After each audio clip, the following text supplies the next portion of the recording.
Hello students, मैं हूं प्रियंका यादव। बहुत ही महत्वपूर्ण विषय पर आज आपसे एक चर्चा करने जा रही हूं। मेरा विषय है आखिर सही विषय का चुनाव कैसे करें। जी हाँ, आज का जो समय है वो बहुत ही विकट समय है। किसी से मिलना तो दूर की बात, हमें घरों से निकलने तक की परमिशन नहीं दी जा रही है। ऐसे में स्टूडेंट्स अक्सर ये सोचते हैं कि हम आखिर मार्गदर्शन लें तो किससे लें। तो उसी विषय पर मैं आपसे चर्चा करने के लिए आपके सामने हूँ।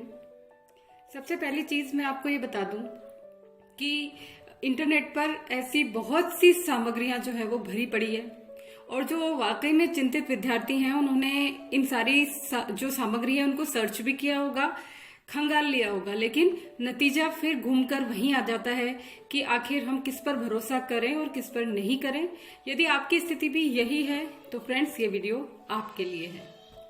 जी हाँ, मैं आज आपको बताने जा रही हूँ बहुत ही सरल तरीके से कि आखिर आपको सही विषय का चुनाव करने के लिए किन चीजों को ध्यान में रखना होगा।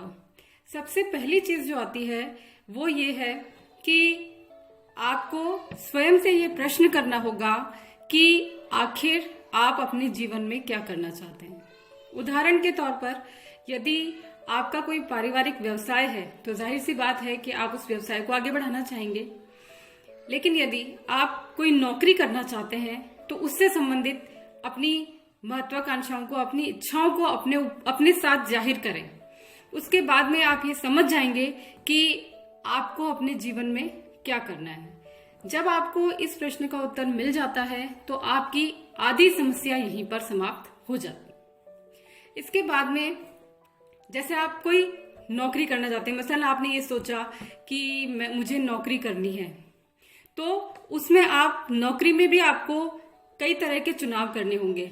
जैसे कि आप किस तरह की जॉब पसंद करते हैं। आप व्हाइट कॉलर जॉब पसंद करते हैं जो 9 to 5 ऑफिस में बैठ करके की जाती है, या आपको फील्ड वर्क ज्यादा पसंद है। इसी तरीके से आप यदि व्यवसाय करना चाहते हैं तो उस व्यवसाय की दिशा क्या होनी चाहिए। जो आपका पारिवारिक व्यवसाय है, आप उसको किस दिशा में आगे ले जाना चाहते हैं।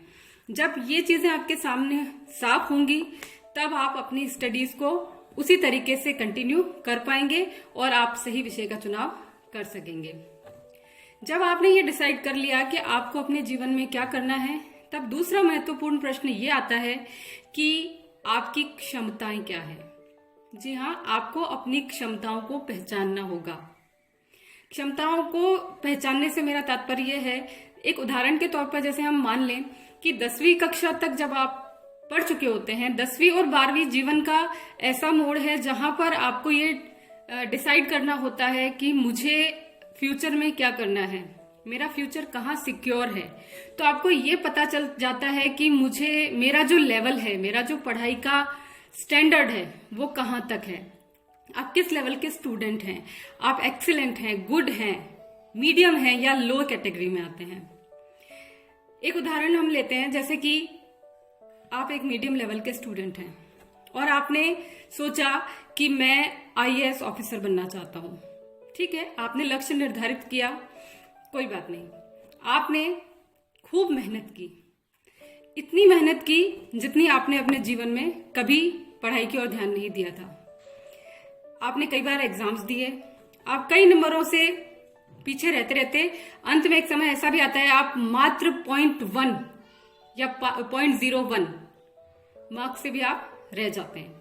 धीरे धीरे क्या होता है, जो उत्साह आपका शुरू में था वो अंत तक बरकरार नहीं रह पाता और हताश होकर के हम सारा दोष जो है वो किस्मत के मत्थे मढ़ देते हैं। बच्चों, कहां पर कमी रही? क्या आपने मेहनत नहीं की? क्या आपने लक्ष्य निर्धारित नहीं किया था? नहीं, दोनों चीजों में आप खरे उतरे हैं, लेकिन कमी रही अपनी क्षमताओं को पहचानने में।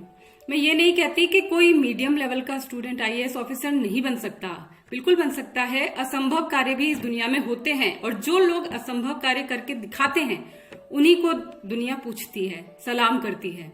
लेकिन यहाँ पर जब समय निकल जाता है और उसके बाद में हमें किसी चीज की कमी अखरती है कि काश उस समय मैंने ये कर लिया होता, उससे बचने के लिए आपको क्या करना चाहिए। आपको जब हम किसी प्रतियोगी परीक्षा की तैयारी करते हैं तो उस समय हम कई एक छोटी मोटी जो साथ में परीक्षाएं होती है उनको भी हम देने लगते हैं अपना लेवल परखने के लिए कि क्या हम इस परीक्षा के लायक हैं, क्या हम इन परीक्षाओं को पास कर सकते हैं, तभी तो हम अपना लक्ष्य जो है उसको पूरा कर पाएंगे। तो मेरा जो सजेशन है वो ये है कि आप जिस भी परीक्षा को दे रहे हैं उस परीक्षा में यदि आपका सिलेक्शन हो जाता है तो आप एक बार छोटी ही सही उस जॉब को अपना लें, जिससे कि आपका फ्यूचर सिक्योर हो जाएगा। एक बार आपका फ्यूचर सिक्योर हो जाता है, आप फाइनेंशियली सिक्योर हो जाते हैं, उसके बाद में आप अपने लक्ष्य की ओर बढ़ते रहिए। भगवान ने चाहा तो एक दिन आपको आपका लक्ष्य अवश्य प्राप्त हो जाएगा।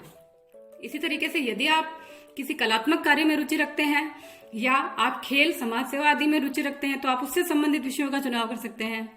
फ्रेंड्स, विषय इतना बड़ा है कि उस पर चंद मिनटों में बोल पाना संभव नहीं है। इससे संबंधित और वीडियोस में आपके सामने लाती रहूंगी। तब तक यदि आपको मेरा वीडियो पसंद आया तो प्लीज लाइक, शेयर और सब्सक्राइब जरूर कीजिए। Thank you.